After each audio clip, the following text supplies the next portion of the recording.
Happy Saturday, and welcome to the Ram Ashram Satsang Weekend Workshop, where you'll learn a modern Satsang method for obtaining peace, light, and love in your life. My name is Eddie, and I will be introducing the facilitator for today's event. But first, I'd like to give you a brief overview of this Satsang session. If you'll direct your attention towards your screen, you'll see the first element is Satsang. Satsang is a scientific method whereby we may obtain peace, light, and love in our life. It requires no physical skill, spiritual accomplishment, or meditation experience to begin its practice. Satsang consists of two words, Sat and Sang. Sat means positive energy, and Sang means to be with or to be in the presence of. Therefore, the word Satsang means to be in the presence of positive energy. The next element is meditation. Meditation is an important part of Satsang. When we meditate, we withdraw consciousness from worldly objects and direct it inwards to focus on a single thought. In doing so, our minds become calm and our thoughts become pure, thereby allowing us to obtain higher states of consciousness, such as enlightenment, peace, light, and love. Inner orientation. There are two types of satsang, inner satsang and outer satsang. An example of outer satsang would be chanting or attending pilgrimages. When we practice outer satsang, we have the potential to change our behavior, but only through the practice of inner satsang can we obtain higher states of consciousness, such as enlightenment, peace, light, and love. The satsang that you will learn today is an inner satsang where we meditate in silence. Group session. These weekend workshops are structured for group participation. When we meditate as a group, our focus is improved and our personal progress along our spiritual path is expedited. By regularly attending these weekend workshops, the benefits of group participation are amplified. Joy and inner happiness. All beings wish to experience joy. Joy is the eternal longing of the soul, but only through the practice of inner satsang can we obtain a joyous state. Each time we practice satsang, our inner happiness gradually increases, ultimately culminating in a state of joy, which we experience 24 hours a day, 7 days a week. The agenda for today consists of 3 sessions: the informative session, the practice session, and the interactive session. During the informative session, a lecture will be given about a satsang topic, the founder, or some relevant spiritual topic. During the practice session, you'll receive instructions on how to meditate, followed by a period of practice. During the interactive session, you have the opportunity to ask questions, or there'll be a panel discussion. And now, I'd like to introduce the facilitator for today's event. He has over 40 years of satsang experience. He's the grandson of Guru Maharaj, the founder of Ram Ashram Satsang. He was born into a satsang family where he experienced his family members obtain states of enlightenment and lead lives of peace, light, and love. At an early age, he began traveling with the mission throughout India, facilitating satsangs. And during that time, he witnessed the positive effects that satsang could have on mankind. And upon arriving to the United States, both he and his wife continued to facilitate satsangs for local satsangees. He has led teams of satsang members in translating important satsang literature into English, and has worked tirelessly to make satsang more accessible to Western and English-speaking audiences. He currently travels throughout the United States, India, and England, facilitating satsangs while maintaining his duties as a husband, a father, and an IT executive. Today, he will teach us a rare and ancient form of satsang as taught by Guru Maharaj. Please join me in welcoming Mr. Sanjeev Kumarji.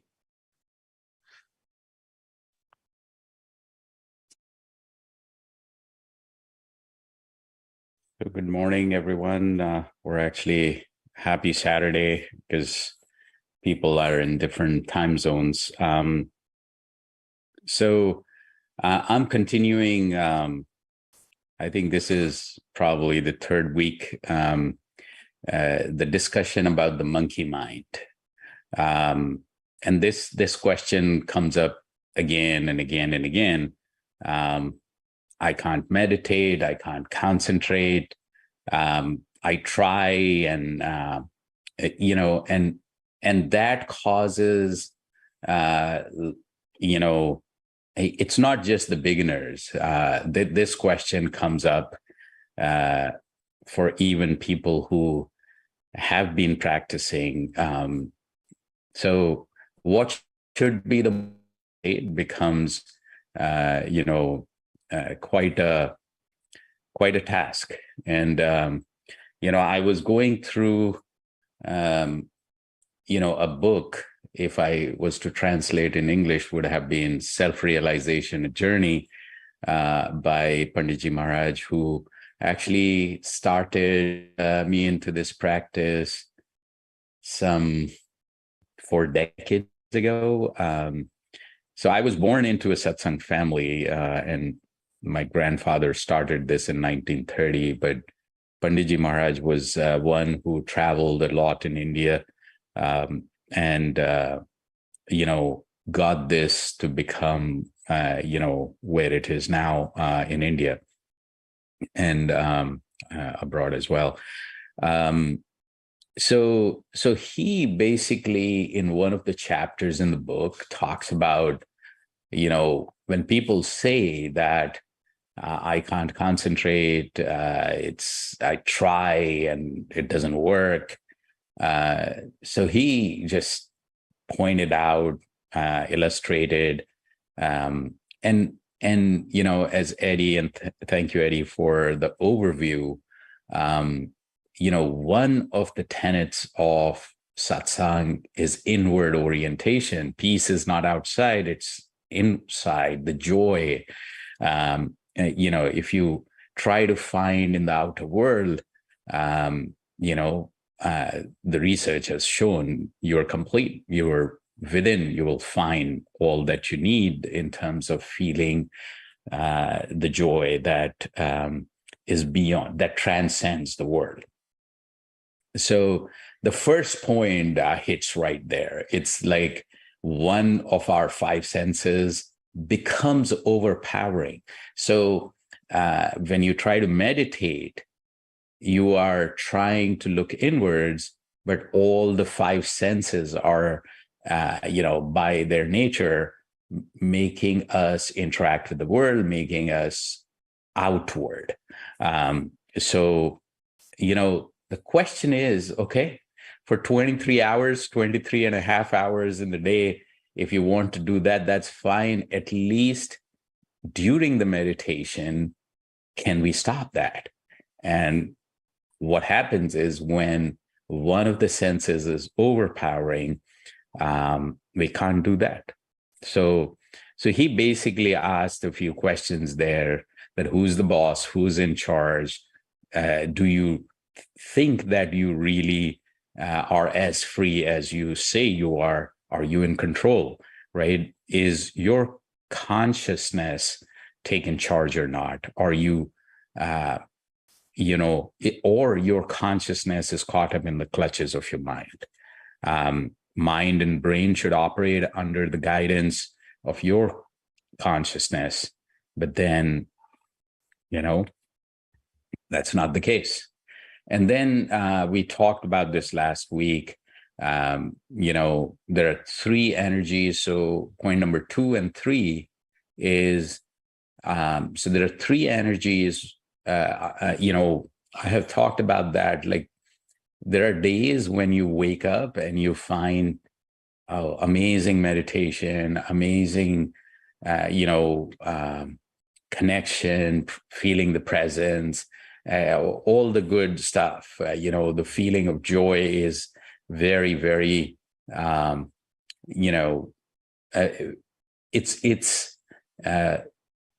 it's something that effortlessly affects your inner self.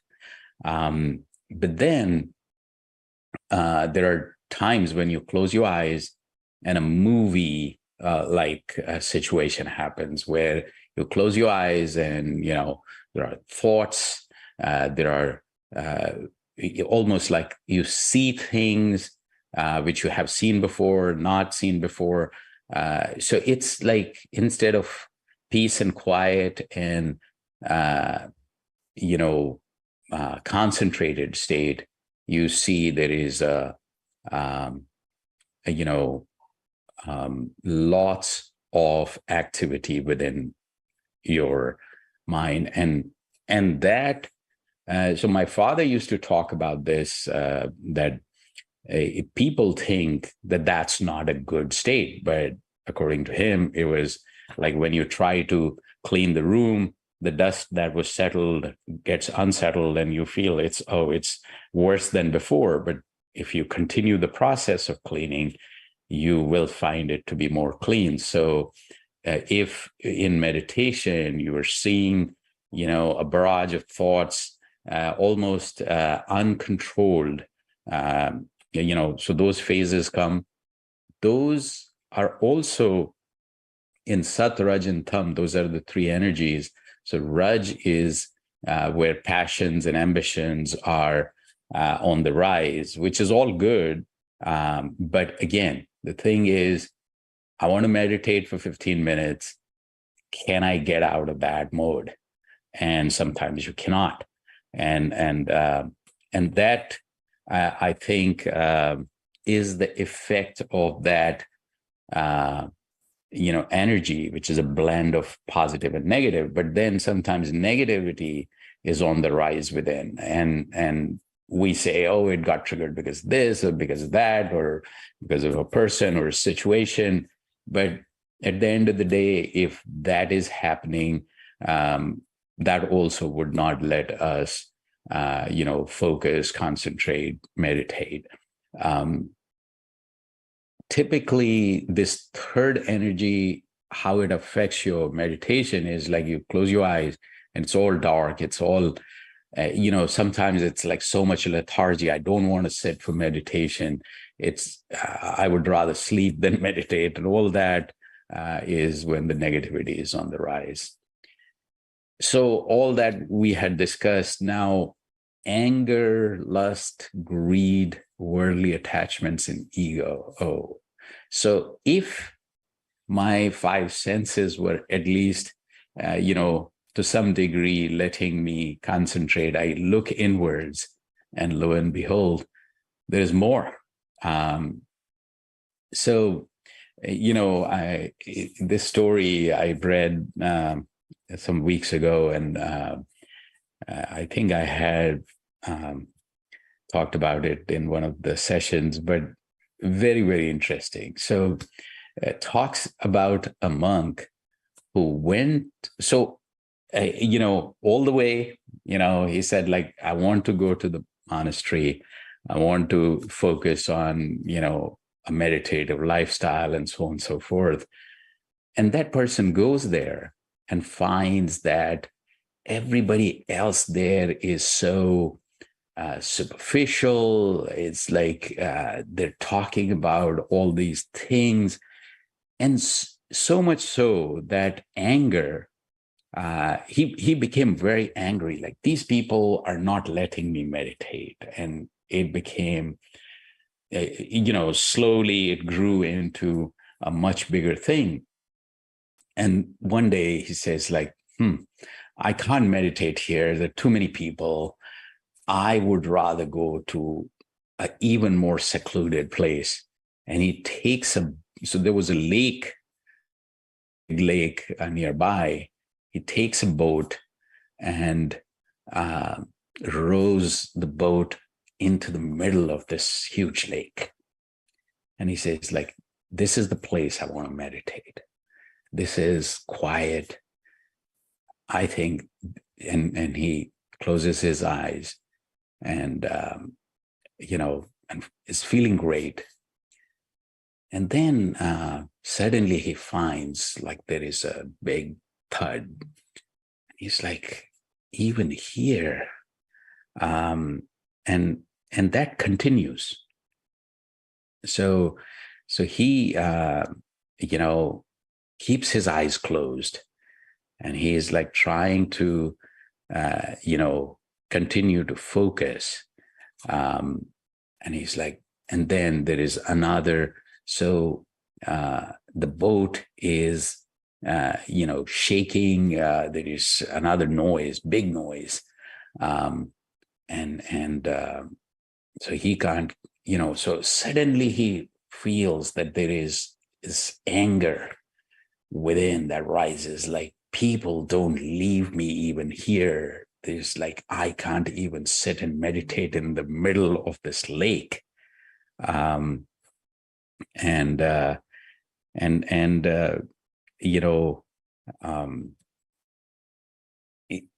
it just becomes, so with huge anger, he opens his eyes. And what he finds is that there is an empty boat which is hitting his boat. And this ruckus has happened because of that. And he's like, So suddenly he realizes the anger actually came from within. And it was quite a enlightening moment for him. But imagine this, that when situations and people make us angry, think about, all that is an empty boat. The trigger, the actual thing that we can control is within. The anger is coming from within. And, so we'll continue to talk about these things. Let's meditate. Let's try against all these things that can come in the way. Excuse me. We need to continue, and what I find is that the more you fight, it's like sleep. The more you fight, the more you go further away. If you create an environment where you can, so it could be time and place that you set. It could be a group like this that you could set. So at least every week or a couple of times a week, if you meditate in a group, that would help. So, and this process itself has certain things inbuilt in it. So, over the years, and so it got refined from where the practices were in the last century, and has been refined continually. Basically, Guru Maharaj, my grandfather, took what he learned from his guru and packaged it for us, so that the process that took him all the way to, what he called the ocean of peace, he basically packaged it for us. Now, so for the practice, inward orientation, we heard from Eddie, and so the first two things, so Ashtanga Yoga, as described by Maharishi Patanjali, talks about 8 limbs of yoga. Interestingly, 4 of those 8 limbs are meditation oriented, which so Guru Maharaj, my grandfather, kind of decided that start with that. If your meditative practice gets better, gets deeper, gets where it needs to be, then yama and niyama, which is like the behavior aspects, and asanas and pranayams, which is living healthy, living well, and taking care of yourself. All those things will come together if you focus on what is satsang or inner yoga, where you practice every day, ideally half an hour in the morning and a half an hour in the evening, And what you do is the practice that we'll do now, inward orientation, two key things here, totally relaxed and still posture. So idea is to concentrate your mind onto one thought. So from barrage of thoughts, bring it to one thought and then drop that too in meditation. So where you start is, what do you want to manifest? Where the focus concentration needs to be?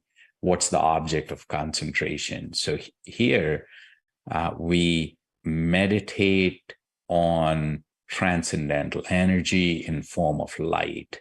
Feel the presence of that light. Feel it's right here, right now, and it's entering your heart, distributing throughout your body, and you're becoming one with this light. Mind will wander away. And that's, again, inward orientation. So mind naturally moves away to the things that you're dealing with, the thoughts that you're dealing with.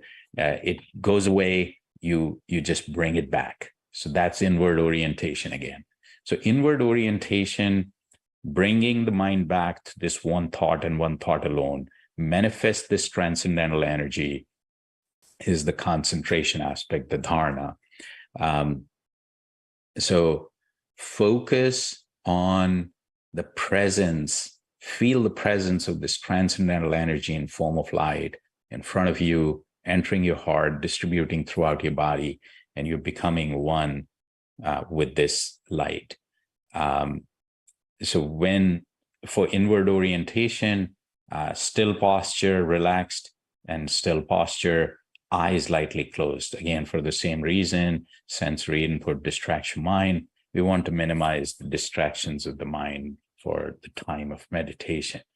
So still posture, relaxed and still posture, eyes lightly closed, and feel the presence of this transcendental energy in form of light right here, right now with us. And this light is entering your heart, distributing throughout your body, and you're becoming totally and completely immersed in this light. We'll start with music that helps concentration, and then we'll go into deep silent meditation where you will just continue to focus on this transcendental energy in form of light that's entering your heart, distributing throughout your body, and you're becoming one with this light. And if and when you develop this consistent meditation practice, higher consciousness results from it. So let's start now.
Yeah, happy Saturday, everyone.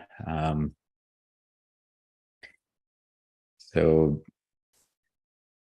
we have been discussing um,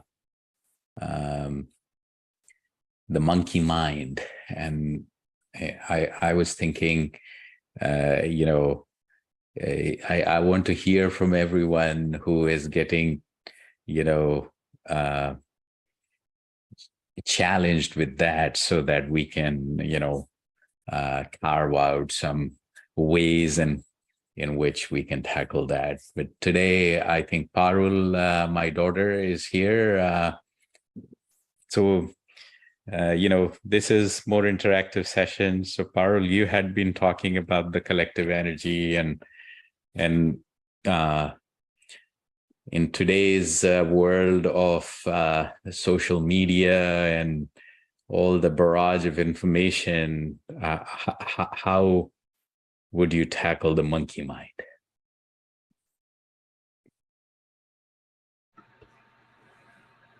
I think taking like intentional time, like we are right now, to be quiet. And I also think, music is very powerful. Moving your body is very powerful. Those are like things that you can do to minimize that before you do this. Like today, like I worked out in the morning and now I'm here. But I think that this process specifically, you have to practice and you have to be disciplined with it.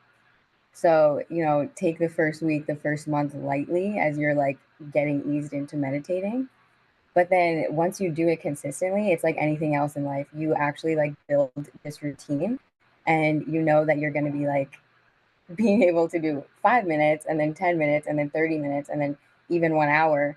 But in this system, you're only required to do those 10 to 15 minutes. And I think when you do something with self discipline, where you create a routine around it, you're able to calm the monkey mind over time. Yeah, I mean, ideally, like half an hour in the morning, half an hour in the evening could establish a pretty strong practice. And that is quite a commitment. And you're right. I mean, take some bite-size baby steps. That would help. Yeah, and Geeta, you had your video on, so I think for the interactive session, I think we should all try to at least show our faces. So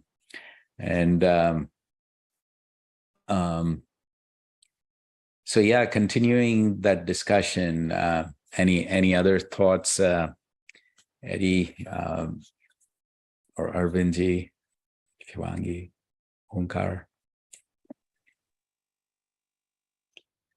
Yeah, I think this is a great opportunity to point out something I think is worth knowing, and that is we talk about satsang being the scientific method. This is a perfect example of that. So you laid out some basic truths. They're unambiguous and they're easily understandable. These are truths to help us calm the monkey mind. So what we find is that these truths basically form the foundations of many of the allegories and parables and even fables that we hear. But those things can be ambiguous and subject to individuals' personal interpretations. But at the root of those things are these truths. And this is what is required for us to obtain what we call salvation, right? That state of salvation or return of the soul from the place of which it came. And here we,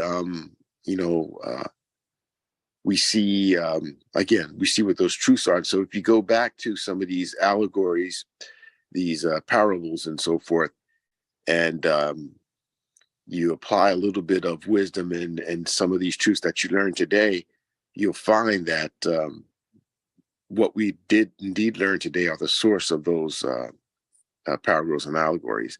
And so I just want to point out one specific example because we often hear it interpreted the wrong way, and that is this idea of why we should turn the other cheek, right? This has been interpreted in many different ways, and people are absolutely opposed to doing such a thing because they find it to be a weakness.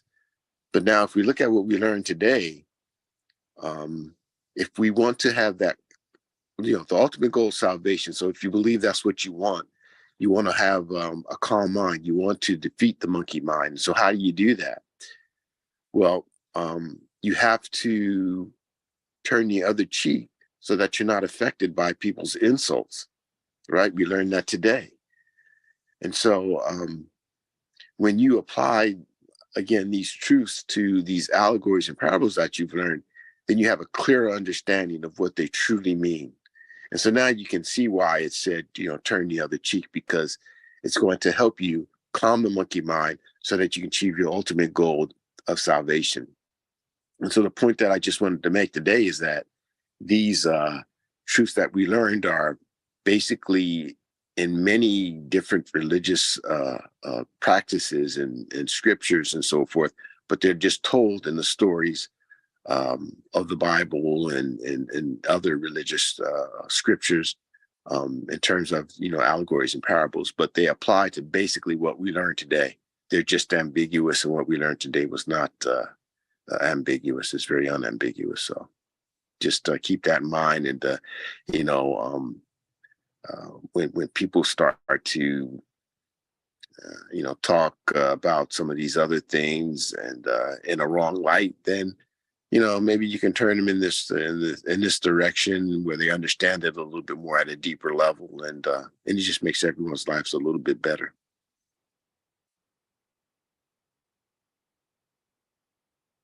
Yeah, agreed.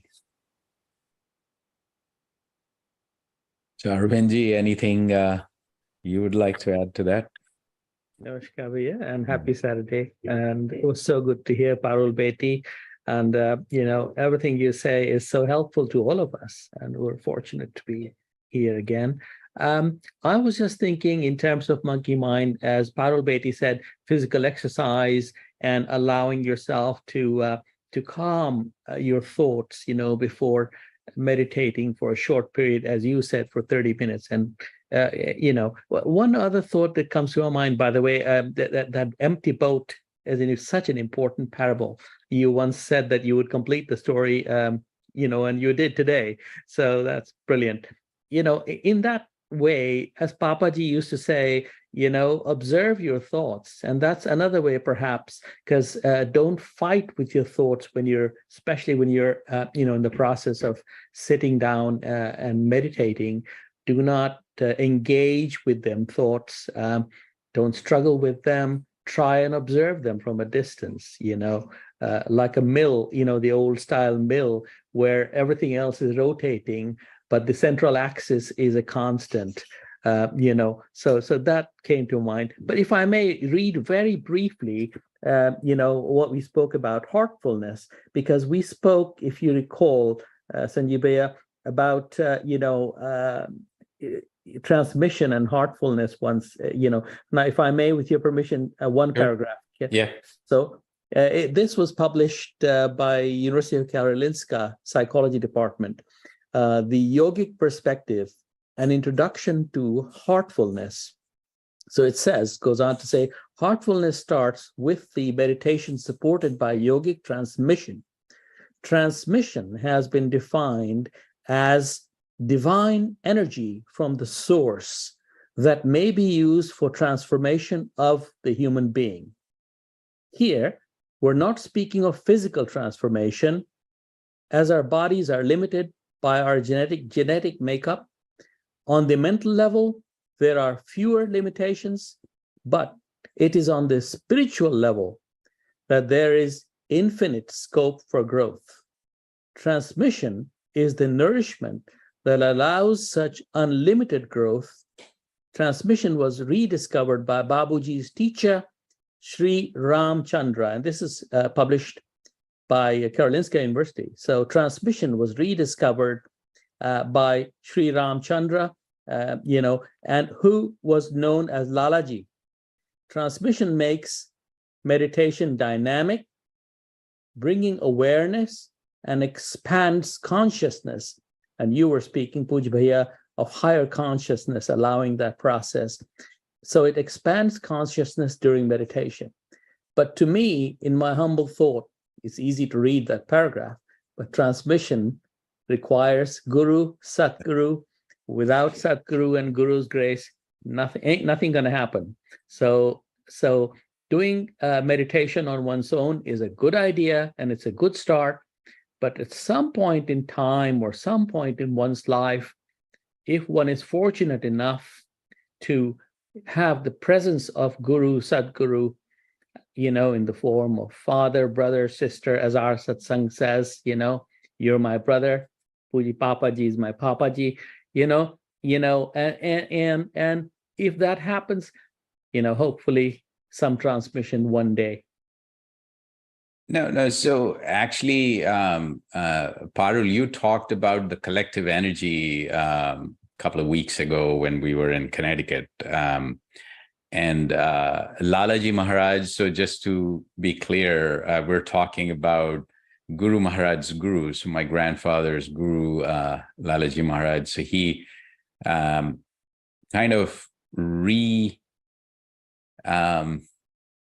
I think it was a process was in play for ages, but he kind of refined, rediscovered, rehashed the whole process in a way that a full and complete transformation can be accomplished by someone who is in a higher state himself. So, to me, the thing is, I have personally seen that when I was with Panditji Maharaj, that you can achieve an immense level of joy and peace just by being in presence of people who have achieved that state. Call it transmission, call it osmosis, call it infectious state. But that's definitely something that I've personally seen at work.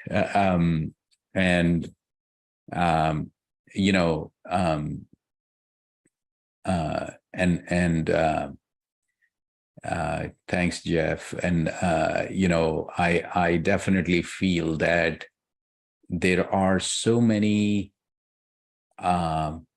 things you can achieve by just the company you keep, the thoughts that you keep, what you think you become. And so if you have the presence of people who are at higher consciousness, something will happen. I think that's the key. So Parul, I was just remembering you were talking about the collective energy. You're muted. I was saying yes. No, but yeah, it's also a word that people have been talking about, collective consciousness. And I was just thinking how this system is all about collective consciousness and allows people in as family. So, Guru Maharaj is my great grandfather, but also is the same thing to anyone in Satsang, which is amazing. And I think that, everyone having access to this kind of, higher power, that's a huge blessing today. Yeah. That we can all achieve the same thing in this one system. All right. So Linda, any questions, comments, anybody else before we wrap up?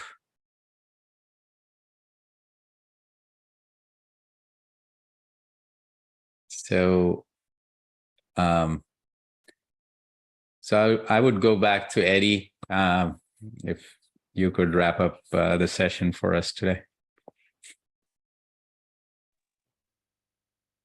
Again, so our ultimate goal is for salvation. And so we're here today to find out how do we do that. And Sanjeev Ji has told us about the monkey mind and how we must overcome it. And so today we learn the do's and the don'ts of how we do that. And again, they were given to us in unambiguous terms, and we just have to practice those. And and even though they're difficult to achieve, as Parul has said, with repeated practice, we can learn to overcome the monkey mind and act in a manner that's consistent with what the do's and don'ts that we learned today are. So, let's make an effort to meditate on our own, but to also come back here each and every week, because we benefit ourselves, 2-3-fold by being here as a group and participating in this collective energy. So I look forward to seeing everyone and next week, and let's continue to do so and help each other out. Thanks, Eddie, and happy Saturday, everyone. Have a great week ahead. Be love, light, and peace be with you, and we'll see you here soon. Thank you. Take care. Thank you, Sanjeev Ji. Bye, everyone. Bye-bye. Namaskar, Chacha.